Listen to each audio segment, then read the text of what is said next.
നമസ്കാരം. ചെറിയ കാര്യങ്ങളിലേക്ക് വീണ്ടും സ്വാഗതം. ഇത്തവണ സുംബ ഡാൻസിനെ കുറിച്ചാണ്. കേരളത്തിലെ എല്ലാ വിദ്യാലയങ്ങളിലും അധ്യയന സമയത്തിന് ശേഷം അരമണിക്കൂർ സുംബ ഡാൻസ് കളിക്കണം. ഇത് കൊണ്ട് കുട്ടികളുടെ മയക്കുമരുന്നിനോടുള്ള ആഭിമുഖ്യം ഇല്ലാതാകും എന്നാണ് കണ്ടെത്തൽ. നല്ല കാര്യം തന്നെയാണ്.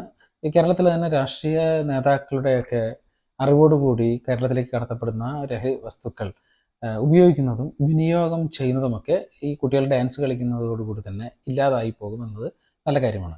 എന്നാൽ ഈ സുംബ ഡാൻസ് സ്കൂളുകളിൽ നടപ്പാക്കുമ്പോൾ ശ്രദ്ധിക്കേണ്ട ഒരു പ്രധാന കാര്യമുണ്ട്. സുംബ ഡാൻസ് ഒരു ഐറോബിക് നൃത്ത രൂപമാണ്. ഈ ഐറോബിക് നൃത്ത രൂപം അരമണിക്കൂർ കളിച്ചു കഴിയുമ്പോൾ വിദ്യാർത്ഥിയുടെ ശരീരത്തിൽ നിന്നും 250 കലോറി ഊർജം നഷ്ടപ്പെടും.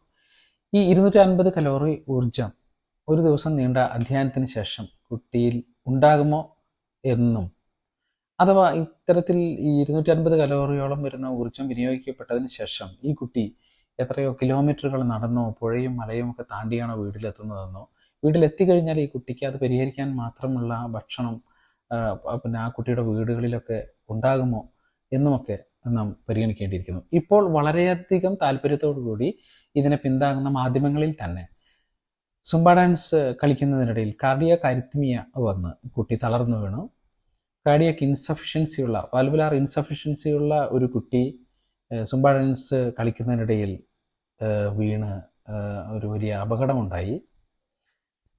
അതുപോലെ തന്നെ ആർത്രൈറ്റിസ് പോലുള്ള സന്ധിവേദനയുണ്ടാക്കുന്ന രോഗങ്ങളുള്ള കുട്ടിയുടെ അസുഖം മൂർച്ഛിച്ചു.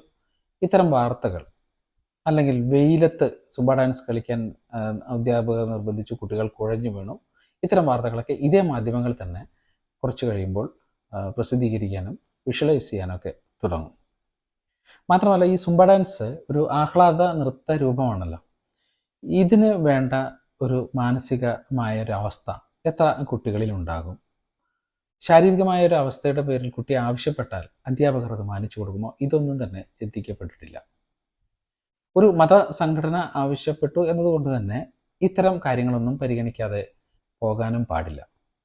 പറഞ്ഞു വരുന്നത് ഇതുകൊണ്ട് സുംബ ഡാൻസ് വേണ്ട എന്നല്ല. മലയാളികളിൽ പൊതുവെയുള്ള ഒരു ഈഗോയിസ്റ്റിക് മനോഭാവം ഇല്ലാതാക്കാൻ, അടുത്ത തലമുറയിലെങ്കിലും ഇല്ലാതാക്കാൻ സുംബ ഡാൻസ് സഹായിക്കും.